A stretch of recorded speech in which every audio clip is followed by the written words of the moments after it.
Each of us has our own story to tell, rich in the trials, tribulations, and turmoil that ultimately mould us into the individual we become and the human being we wish to show to the outside world. So rarely are we privy to the deepest and most harrowing moments that create the current versions of the people we encounter, speaking volumes of one's morals, ethics, and humanity. What if these formative moments are contained within a dichotomy of nature versus nurture, and unfairly demand of you through circumstances you never asked for nor could possibly deserve?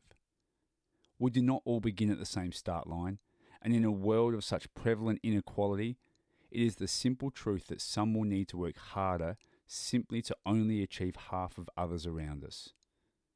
Pushed to our own choices regarding the morals and ethics we choose to encapsulate, and coupled with the work ethic we are willing to adopt through our endured traumas, who would you be? If there was ever an example of how nature versus nurture is epitomised, it's demonstrated in our next interview series as we speak with Arman and Genevieve Abrahimzadeh on this, the next episode of Just Lawful.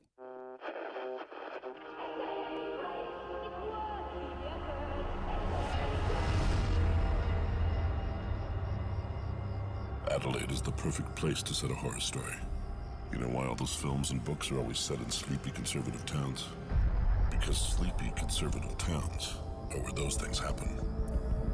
Exorcism, omens, shining, poltergeists.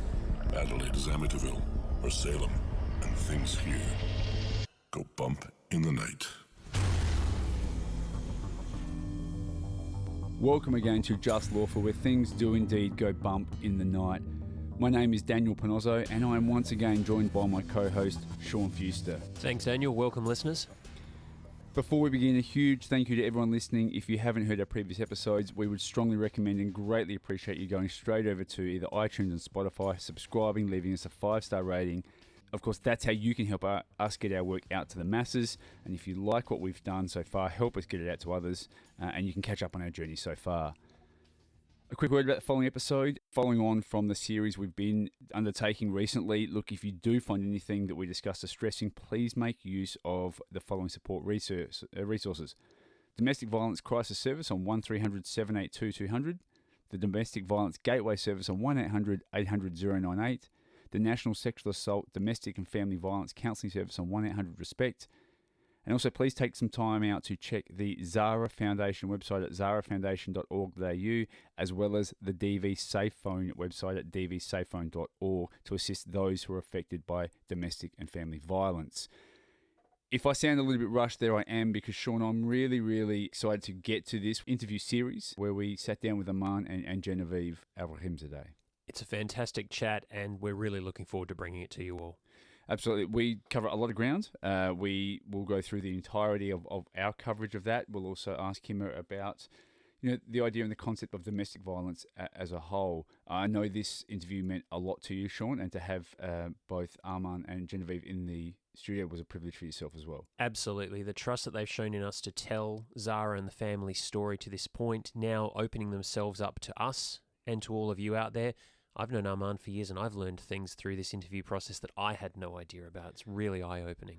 Yeah, look, you mentioned that to me both during that and after the fact. You said there were moments where you'd heard things that Arman had never said before publicly, and certainly not to yourself as well, and you were, let's be honest, it's moving in a lot of areas. So. He's been so gracious and so giving of himself, so I hope that you all out there appreciate it as much as we do, because you'll not hear another interview like this. Absolutely. Without any further ado, we're going to jump straight into this, and we're going to take you into the world of Arman and his family life and his experiences as we delve now into the interview with Arman and Genevieve Abrahimzadeh. Arman, Genevieve, thank you very much for joining us for this interview, and we really appreciate you being prepared to come on the show and talk about everything to do with your mum, what came before, what led to, and what's happening now. Really appreciate you both being here. Thanks for having us. Yeah, thanks for having us. Arman, if I can start with you, talk to me about Mum. Tell me about Zarah. Well, you can probably describe her as a so-called typical mum. She would fuss over her kids, make sure that you have plenty to eat, make sure you've done your homework. She would nag you where she needed to nag you, but she would also fuss over you and look after you most of the time. So Yeah, she was a loving, caring, kind, gentle soul. She had her 3 kids. Her 3 kids were essentially her world. And, as I sort of go through our journey, you'll see that throughout the entire journey, she only wanted the best for her children. Your older sister was born overseas? So both myself and my older sister were born overseas.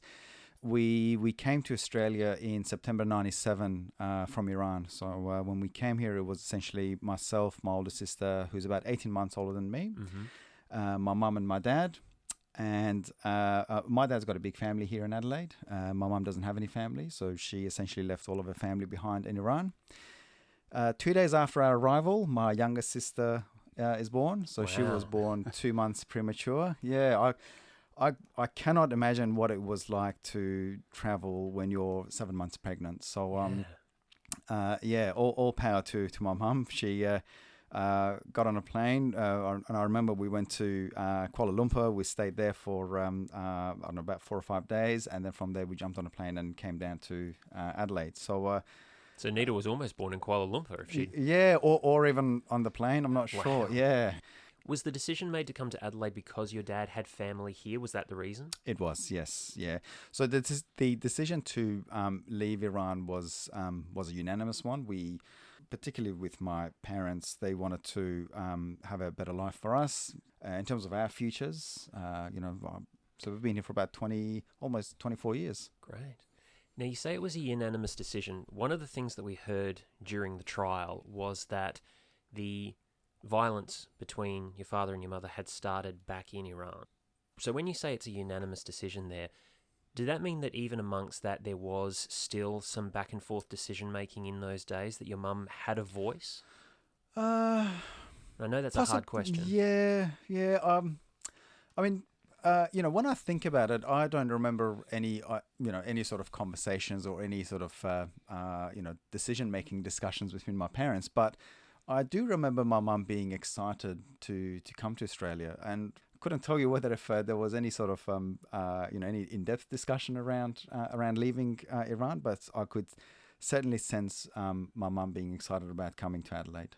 But your mum was leaving behind a lot of family and also properties and things which would later become part of this story, wasn't she? Yeah. So when we left Iran, we essentially packed 4 bags, and there was no personal belongings. There was no furniture or anything else that we were able to, that we wanted to bring along. So in terms of some of the more sentimental stuff, we did leave that behind. But yeah, my mum did leave her family behind, and I know that deep down, especially later on down the track, when I got into my teens and my 20s, I started to realize that my mum's family played a big part in the marriage. They were a big support network for my mum. And essentially coming to Adelaide took that entire support network out.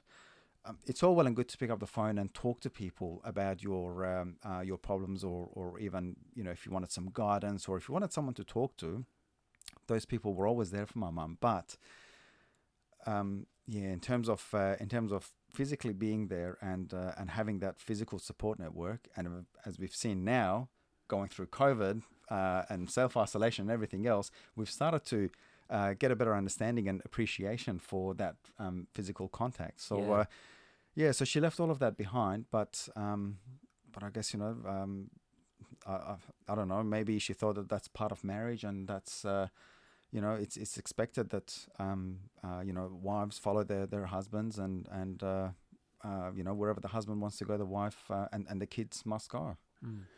Arman, at that point, if I can ask, so how old were you at that point when you moved to Australia? 10. So you were 10. So Yep. So you've got some good recollections, I'd imagine. From that. Yep. Yeah. So what were you thinking? Like, I understand that we know that Dad said, "Hey, we're going to go there." Mum's going, "This is great." And as you said, to the way your mum always was as a mother, was thinking about her children, the life she could provide for them. So she was excited for that.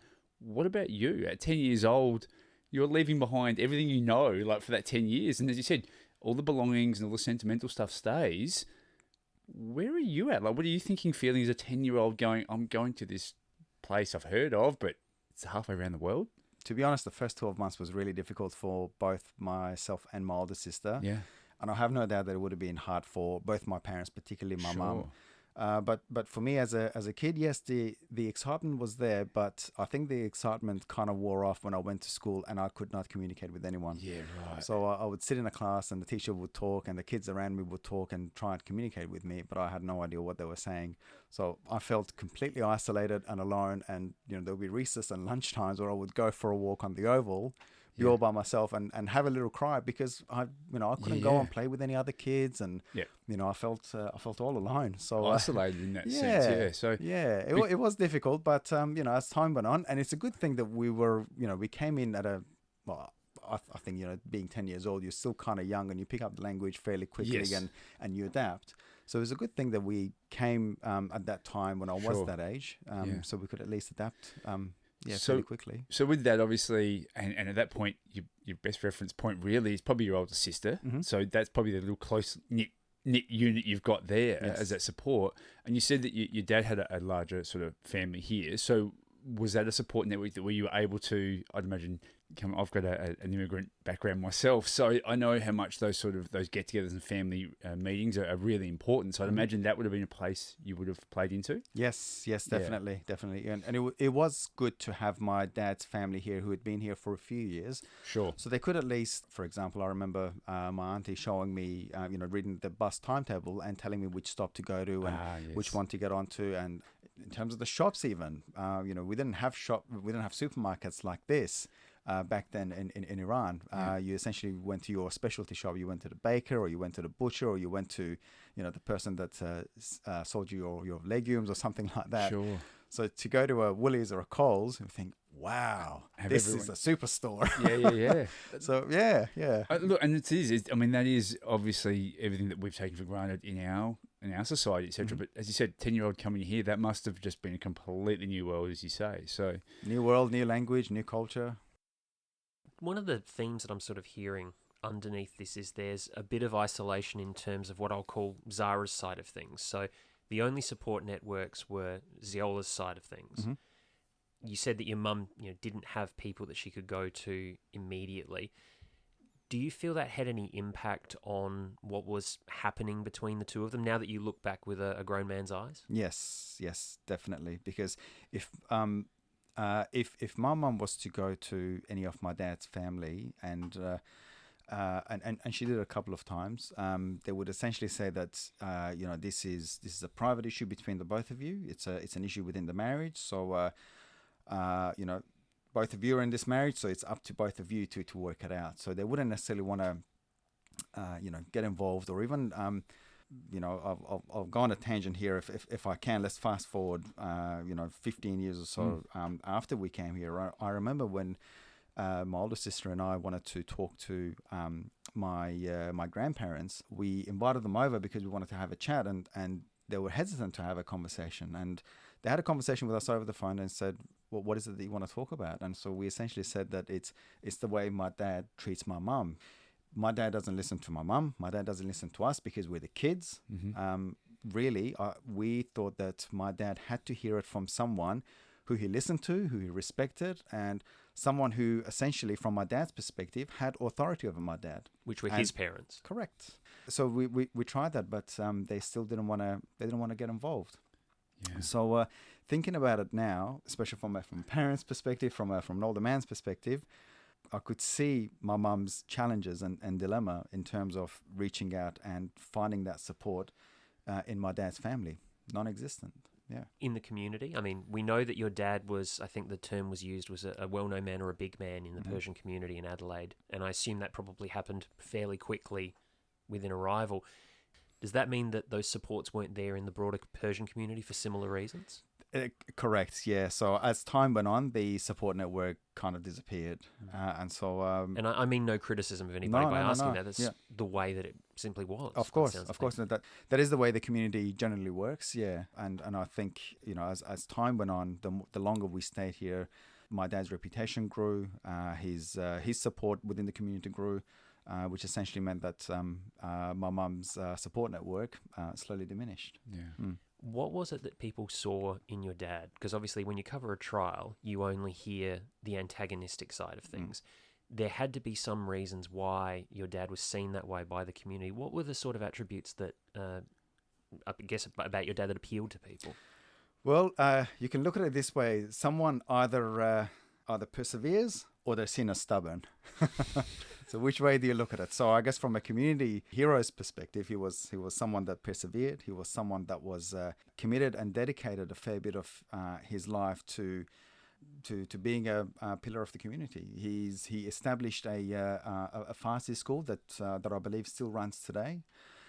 So in terms of establishing something with good governance, with good community support and community buy-in, he established all of that. So there was no need for him or anyone else that helped him establish it. So he did a lot of work like that in the community. When people see that, they say, well, he doesn't have a hidden agenda. He's come here. He's done so much for the community. He's a good man. He's a community-minded man, and he was.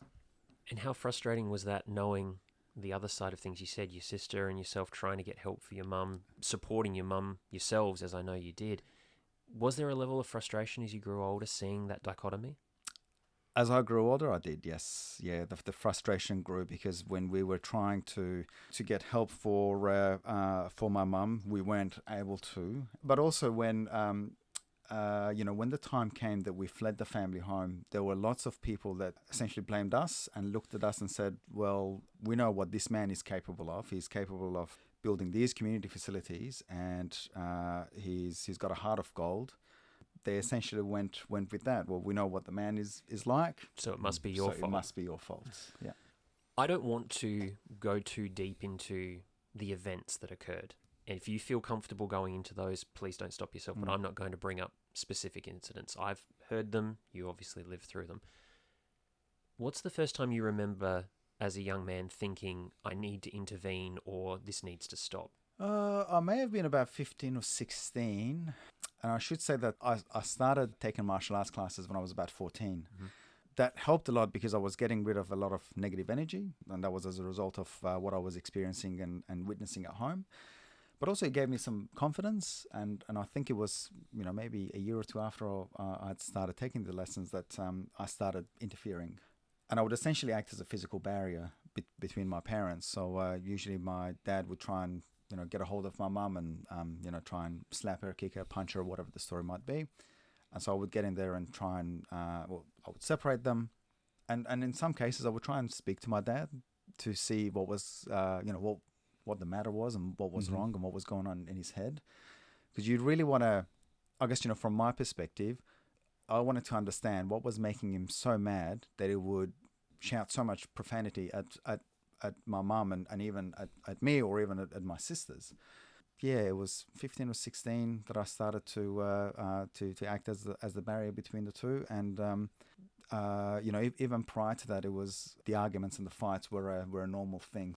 I never really questioned why my parents argued or even think that there was any other way to resolve an argument. It was normal. It was a normal thing. It was as normal as having a meal in the family home. I was going to say, conceivably, if that's all you've seen up to that point, you're probably not growing up understanding there's any other way apart from that. So it wouldn't have necessarily seemed unusual, uncommon in that sense. Am I right in saying?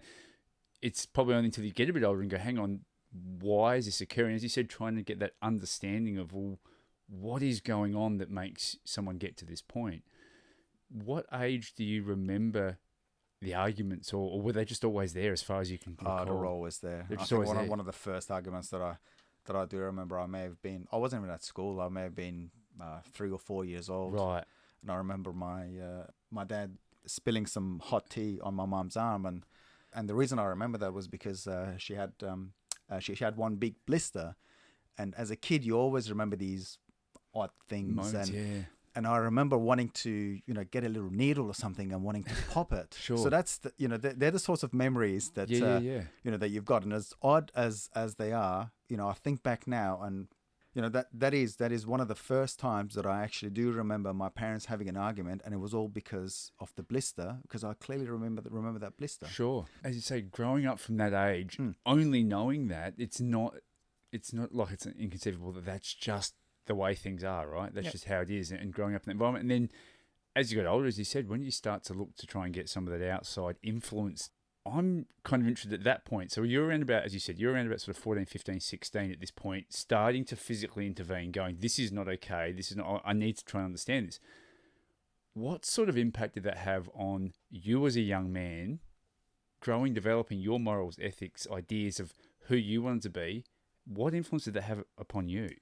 So I guess it was probably, I'm going to answer it this way. If we can go back maybe 2-3 years prior to me intervening, I may have been, I don't know, 12 or 13 years old.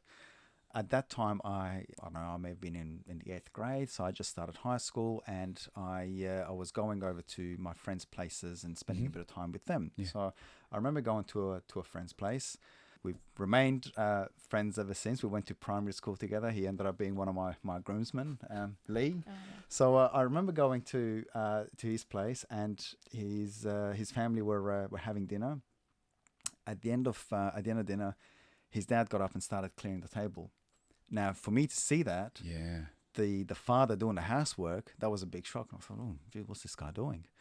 So he finished clearing the table and came over to his wife, gave her a kiss on the cheek, and that was the first time I had seen affection with couples. Wow. And really? I questioned it, and I thought, oh God, what the hell is that? Yeah. But again, not seeing that before then, that's a different world altogether, right? It was. And I'll be honest, I was a little bit grossed out because I thought, oh my God, what is this? You know, public display of affection. Yeah. I'd never seen that. I'd never seen a guy clear a dinner table. So there are lots of different things that I started getting exposed to. Yeah. That was just one example of it. Yeah. And as time went on, I guess, you know, and especially in my teens, you know, as you do in your teens, you know, you start noticing the opposite sex. You know, you might have not so serious, you know, girlfriends or boyfriends and so on. So it was in my teens that due to a number of different things that I'd witnessed outside of the home, I compared them to what was happening inside my family home, and that's when I started to I guess, you know, identify what was wrong and what was right. And when I saw my dad getting so mad at my mum and us, I thought, oh, maybe this is not normal. Maybe what I've seen for the past 15 or 16 years is not normal. You know, the arguments, the fights, you know, the gender stereotypes, the constant put downs and belittling and those sorts of things. Maybe that's not normal. Maybe the man isn't necessarily the head of the household. Maybe you should be partnership. So it was those sorts of things that sort of led me to, I guess, you know, make up my own mind, come to my own conclusion. And that was only, and I know now that was only, you know, a small part of it, because later on down the track, as I got into relationships myself, I started to notice certain things that were, you know, that I had picked up in my earlier years. Yes. That I had to unlearn. Yeah. But I'm interested at that age, as you said, you go into those teenage years, you start to, as you said, you become amorous with the opposite sex, and you start to sort of navigate those waters. How challenging was that for you to have to go, actually, maybe everything I know isn't the only way. Maybe I need to challenge my own, I guess, stereotypes about what I think and feel. Because that's it's a pivotal time in anyone's growth through those years, right? That's where we really become formative in who we want to be as an adult. So how challenging was that for you, and how much did you have to challenge yourself around, because, you know, coming from a background, you know, culturally as well as a man in that time and those years, and I hate to sort of, you know, put a time stamp on it, but it's real, right? We know that we've moved a long way evolutionarily, or what stereotypes are. How challenging was that for you to have to, as you said, unlearn, but learn what you knew wasn't quite right, to then unlearn that again? I think I struggled with it for a while. My dad and I guess, you know, as a young boy, you know, you look up to your parents, particularly for me as a young boy. I looked up to my dad. My dad was a lawyer by background, very smart, very intelligent. Used to go to him for my homework. I used to go to him for, you know, all sorts of questions and anything else that I needed help or guidance with. I would go to him. You know, naturally, I picked up a lot of what he did and what he said. You know, my dad and I weren't all that close. We didn't do a lot of you know, father and son activities. But I remember there was one time where we were stuck together in the car. We were going to a friend's place that lived about, you know, an hour or so away, and so I would have been maybe 13 years old, and he had a long conversation with me. He had an hour conversation with me, and he said, and I think he must have noticed at that time I was spending a lot of time on the phone. speaking with girls. So he must have noticed and said, "Oh, I've got to have a chat with him." And so when he did have this conversation with me, he said, "Son, the way we operate in the family home is that you, after me, are the man of the house. If anything was to happen to me, you would be in charge. And so it's up to us as the men of the home to keep an eye on the women of the house, because the women of the home are our dignity. So we need to protect them. We need to make sure that they don't do anything wrong. Right. And if they do something wrong, then it's up to us to correct them and discipline them if need be." Now that was a 1-hour conversation with and with me as a 13-year-old kid. My brain was like sponge, and I absorbed all of this. Impressionable at that age. Yeah. While that was happening, I was seeing what was happening outside of my family home. I was comparing that to what was happening inside the family home. Then, as you said, a couple of years later, I started to, kind of identify what's wrong and what's right, and so intervene. But there are things like the gender stereotypes, the man taking control of the relationship, being the head of the household, making the final decision, all those sorts of things was still in me, but I just didn't realize that it wasn't me until later on down the track when I started getting into relationships, and there were certain things that were highlighted to me, and it was only then that I would sort of look at that and analyze and think, oh, well, maybe this is something that I picked up in the early years, and it should be unlearned. I should go and undo it. So yeah, that. I don't know. Dare I say that's probably an ongoing journey for me. Sure. But yeah, there were quite a few years where I struggled with, who am I going to be as a grown up man, and is what I'm doing right? I don't know. I guess what I'm doing is that expected of me? Does society expect me to act in a particular way? Does my family, do my friends have that expectation? Sure.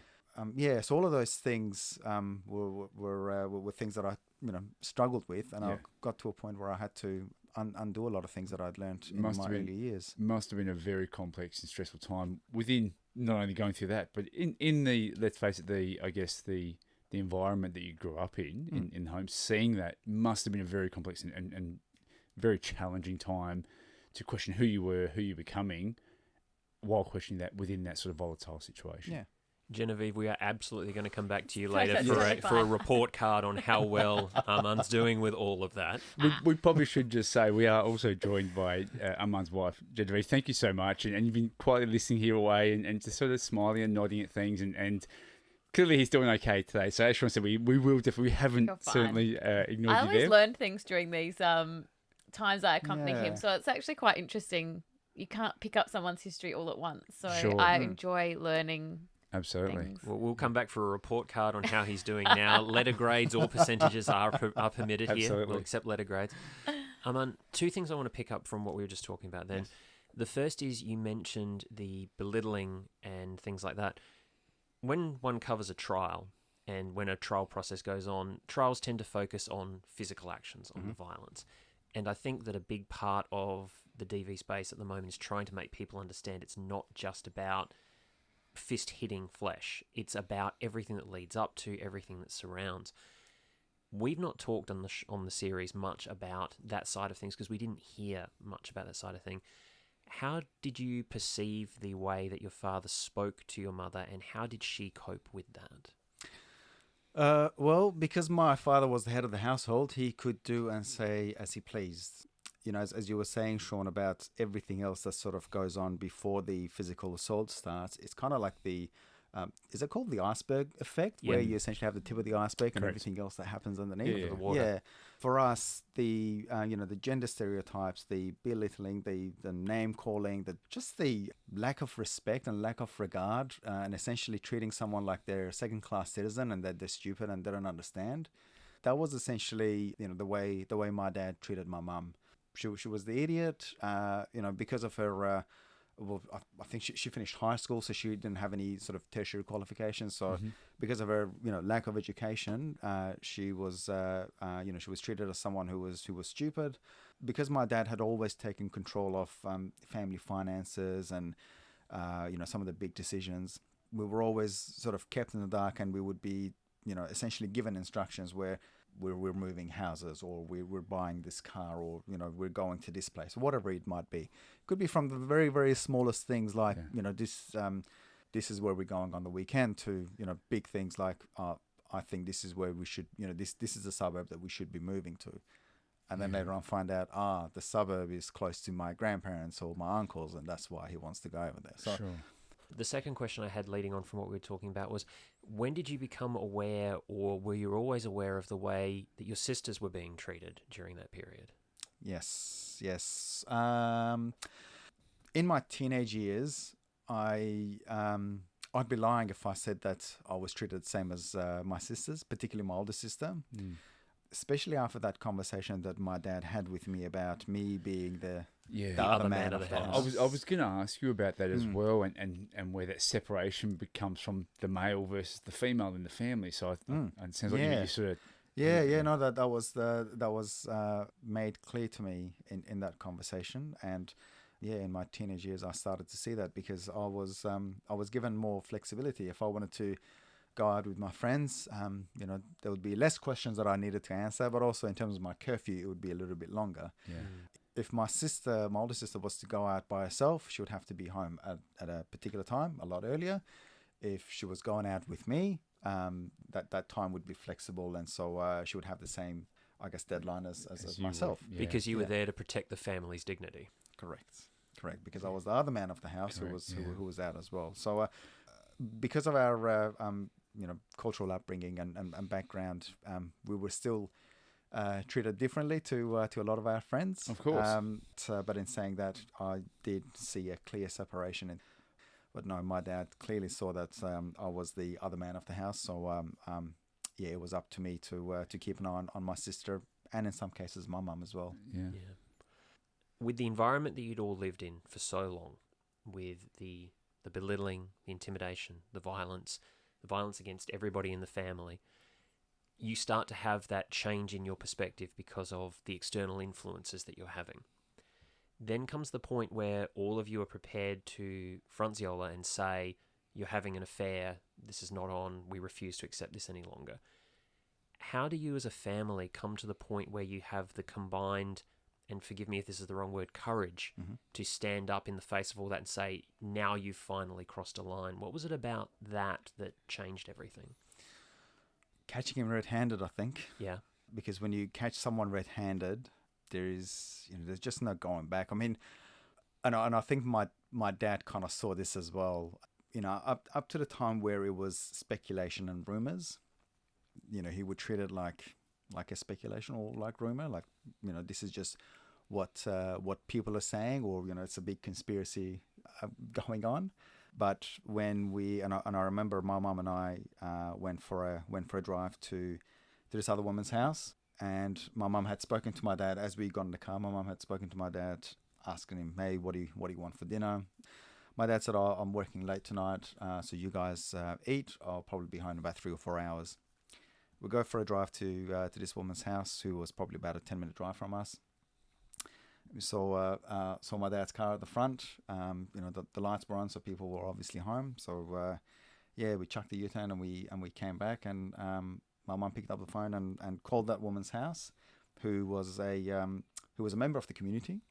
And there was you could say that there was some friendship between my mum and this other woman. So she had a phone number, so she picked up the phone and called that house and said, "Right, I want to speak to my husband." Yeah, my dad came on the phone, and I remember it was a very brief conversation. And she said, you lied to me, you lied to us, you lied to your whole family. You're turning your back on us, and so if this is how it is, then you might as well come home and pack up and let's go our separate ways. So those sorts of conversations did take place, and I remember when my dad came home that night. Usually when he was mad or furious, you could sort of feel it, but he came home defeated. Yeah. And I could see him. Yeah, he came home a different man, and it was probably from there on that we started to, I guess, as you said, we had the courage to throw that into a conversation from there on. The abuse was one thing, but to essentially betray your family go and adopt another family and neglect this one, that was something else. You caught him on his own morals. Yeah. I've got to say, like, in the face of that, and as you said, like all the abuse leading up to that, and the indignation, and all of the disrespect, etc., that was still an incredibly courageous thing for your mum to do, to call that house up, say, I want to speak to my husband. Absolutely. And say that to him over the phone. Just come back, pack your stuff, you may as well go. You've lied to us and betrayed us. The courage that your mum still had within her, knowing what was going on behind closed doors, that's incredible to know that she was still brave enough and willing to do that. That must have, and it still probably tells you, you remember that day, you remember that moment. That must have had a really big sort of mark on yourself. That must have left a massive piece for you to remember her by, because under the circumstances, that's amazing. It is. Yeah. It is. And I think probably on a few occasions where my mum sort of, drew a line and said enough is enough. That was one of the moments, and I think the other moment was when we decided to leave the family home. So that was another thing, because it really does take courage to leave a perpetrator, knowing that when you leave, you become a lot more vulnerable. That the perpetrator wants to, they lose control, so they want to have that control back, and so they come after you. So you become a lot more vulnerable when you leave that abusive environment. And especially you guys, because you were isolated. You didn't have anywhere else to turn by virtue of the situation that Ziola had created around you. Yep. Were there any other times or moments similar to this where your mum had said to him, like, this is not okay, this is enough, I'm not putting up with this? Or was this kind of the culmination we got to that point? I'm interested to understand how that played out. I mean, during conversations, or I shouldn't really say conversations, these were more arguments, during situations. Some of the arguments. Yeah. During those heated discussions, there would be times where I would see my mum, sort of draw a line and say, well, it's all well and good for you to sort of pick on me or pick on the things that, I do wrong. Well, what about you? You're not perfect. And, right. You do this too. And then, as soon as she would say something like that, bang, comes a slap or a kick or a punch or something like that. Yeah, so there would be times where, I'd heard my mum say that. Sure.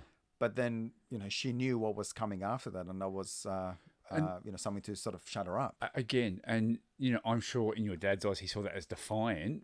I would say vigilant and incredibly courageous, knowing that there was going to be repercussions for that. It just, I guess, shows the strength and the mark of who your mum was, that she was still willing to fight and put that back to your dad the way she did. Well, the thing is, and I think, part of that, my mum used to look at my dad as, I guess, as two separate subjects. It was the husband and the father. If you're not willing to be a husband to me, at least be a half-decent father to your kids. Sure. This is the point, at least as far as the trial tells the story, where your dad's threats became quite intense in terms of, I'm going to burn the house down with all of you in it. That is the timeline right? Or yes, sometimes it trials is. condense timelines down. No. That's actually pretty spot on, because once we confronted my dad, it was a matter of months. I think it was a few months, 4-6 months or so, that things got that bad that we decided to flee the family home. Yeah. So by that point, you are relying on the systems of government that exist to protect you guys, and we all know from the coronial inquest how that all went. While the police are searching for your father, you and your older sister are still having to take your younger sister to custody visits with him. Correct. The sheer functional insanity of that concept has always stuck with me. The idea that Sapol can't find him, but you're meeting him at a regular time and place so that he can have a custody meeting and also tell you all the horrible things he's going to do for vengeance.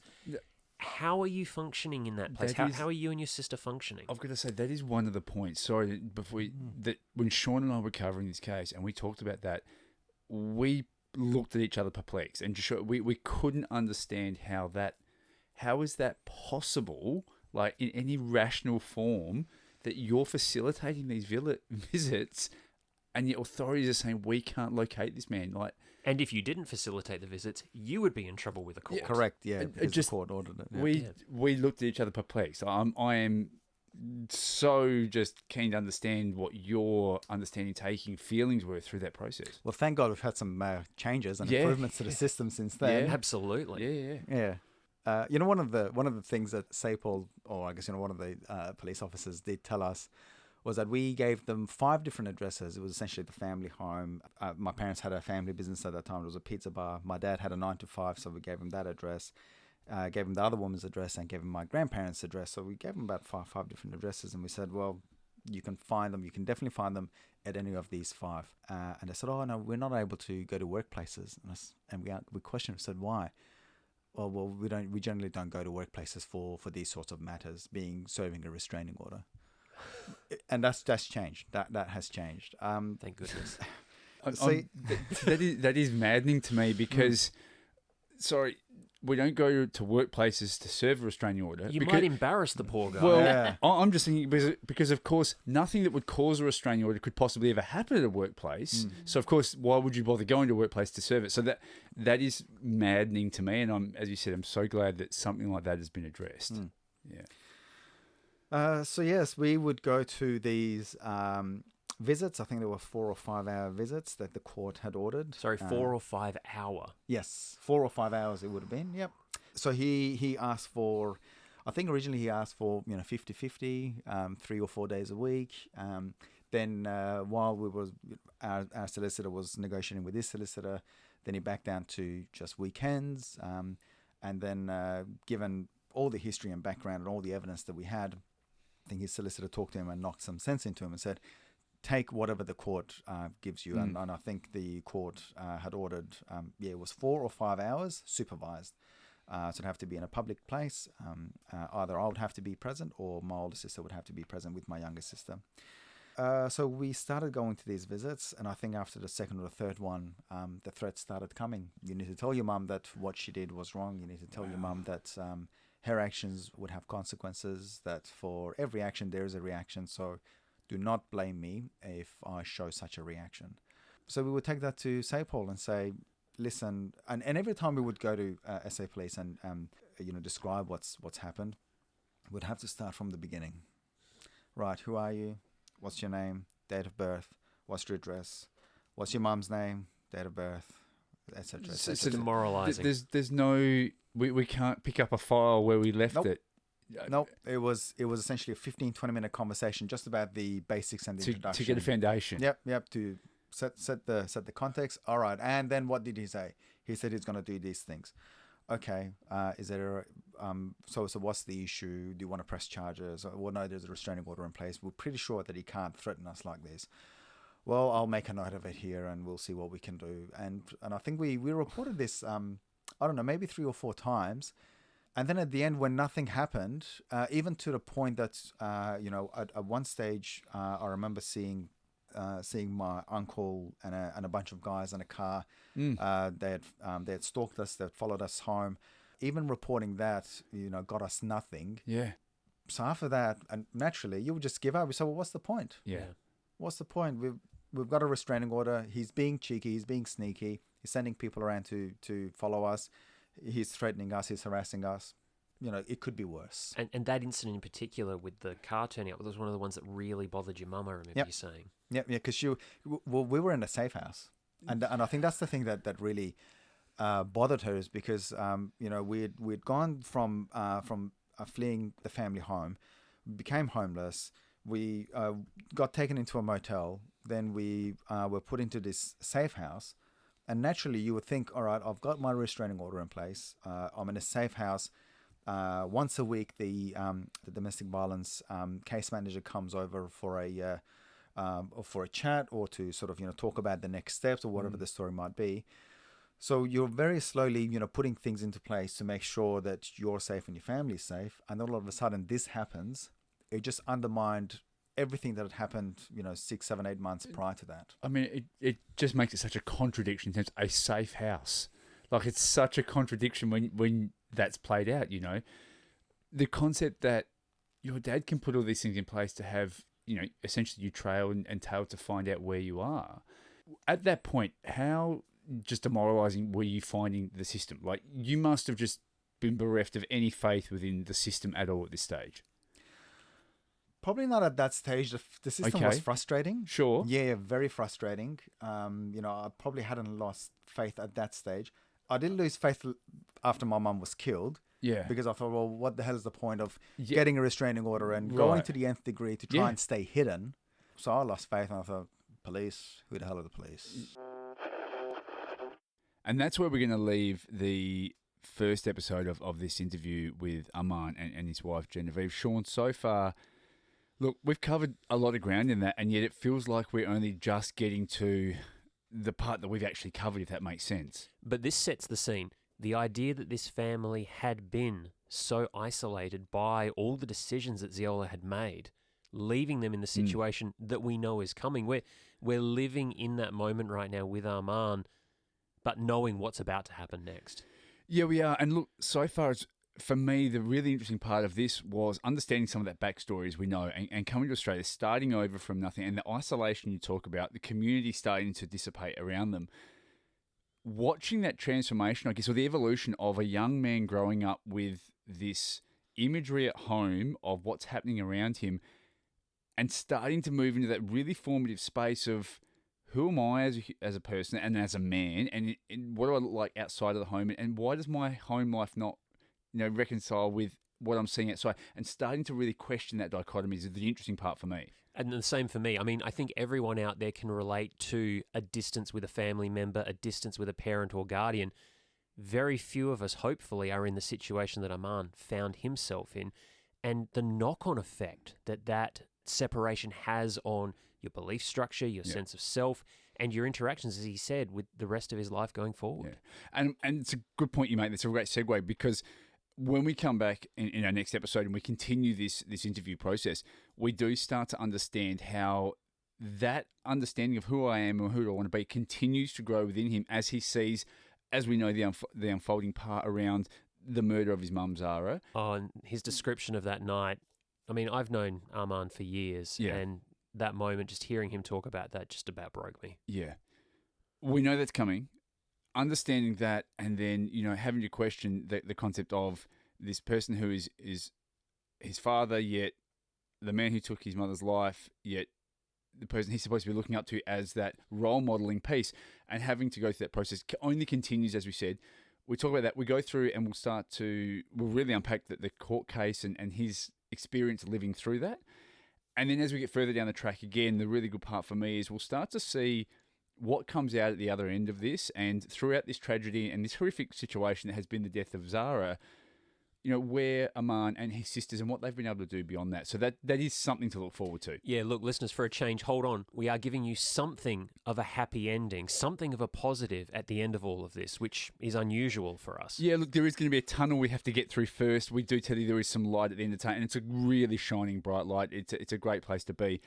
Look, until we get there, what we do want to remind you, though, is if anything you've listened to in this interview has been triggering or has brought up some ideas, thoughts, feelings, concerns, whatever that may be, we again just please reach out and get some support. And you can do that through the Domestic Violence Crisis Service on 1300 782 200, the Domestic Violence Gateway Service on 1800 800 098, the National Sexual Assault, Domestic and Family Violence Counselling Service on 1800-RESPECT, of course the Zarah Foundation, zarahfoundation.org.au, and as well also the DV Safe Phone initiative as well at dvsafephone.org.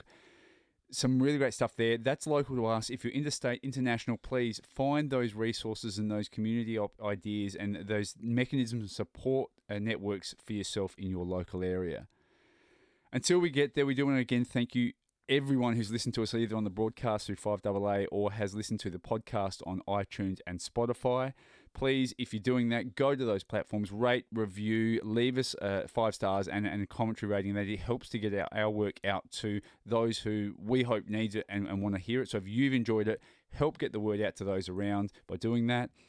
In the meantime, if you want to get in contact with us, of course, you can do that at Just Lawful Podcast on Facebook and Instagram, at Just Lawful Pod on Twitter. You can, of course, follow Sean's work and all of his work with Advertiser and Adelaide's True Crime at Sean Fuster on both Facebook and Twitter.